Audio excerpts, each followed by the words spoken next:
Welcome, everyone. Good morning. My name's Archit. I work on ML and agentic systems at Stripe.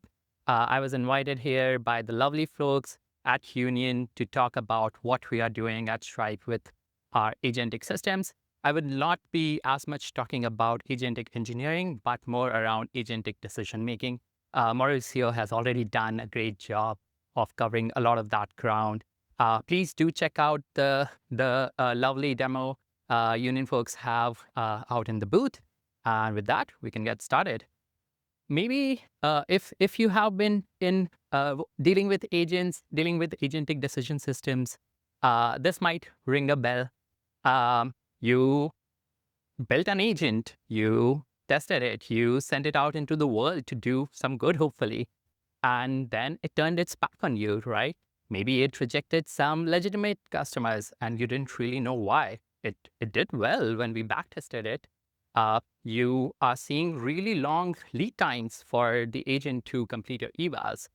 And in general, I don't know what it is. Agents have this tendency of turning their back on you when you're not looking. So how do we make it so that we are always looking? That's where experiments and evaluations come in.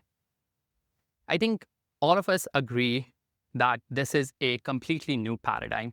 It feels almost that these are new magical systems that can chunk through anything you throw at it. Like, it's been unheard of, a single purpose, intelligent system chunking through text, chunking through images, documents, audio, video, you name it. This gives us a unprecedented opportunity to start making decisions at scale, to start doing them at a fraction of cost than was possible before, and also holistically. But we'll paraphrase Uncle Ben: with great power comes great responsibility, and in engineering, even greater pitfalls. There is a inherent structural non-determinism in these agents and in these LLM systems, and it's by design. Oftentimes, when these systems fail, they fail silently and in pretty insidious way. That's like really hard to observe. As well as, I think the most painful is that you are generally unaware when these failures happen. There is no like crash log. The agent will just like find, workarounds to get around things as much as possible. So, what could be a better way? Turns out, for decision making, it is the same principles that we have as an industry learned over the past 2 decades of building ML systems. And in fact, I would argue that we have to be even more rigorous in our statistical rigor, in our evaluation rigor than ever before. These are new magical systems, but they are not insurmountable. If we put our back into it, if we put in the effort to build out great performance systems, great observable systems, great reliable systems, we can actually tame the beast.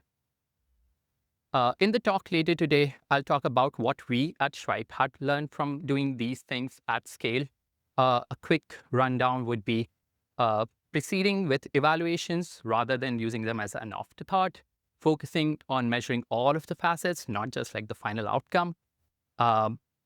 Also, making sure your workflows are like really robust. This is where like systems like Flight and Kubernetes like really shine to do this in a distributed, resilient way. Also, I want to talk about a taxonomy that we have kind of like learned plus figured out over our time building these systems. And finally, how we can build great observability and reliability for our agents. Here's a quick sneak peek to kind of whet your appetite on what we'll be talking about. We'll see what has changed, what has remained the same, what an anatomy of an agent looks like, and finally, what the evaluation pyramid and the reliability for your agents might look like. It is not going to be prescriptive in any way, but hopefully you go back with some ideas of your own. And finally, hopefully armed with all of that knowledge, we can go from this to this. Please check out the full talk at 11:45, just before breakfast at the forum, and also check out the Union booth outside. They have a pretty slick demo for you. Thank you.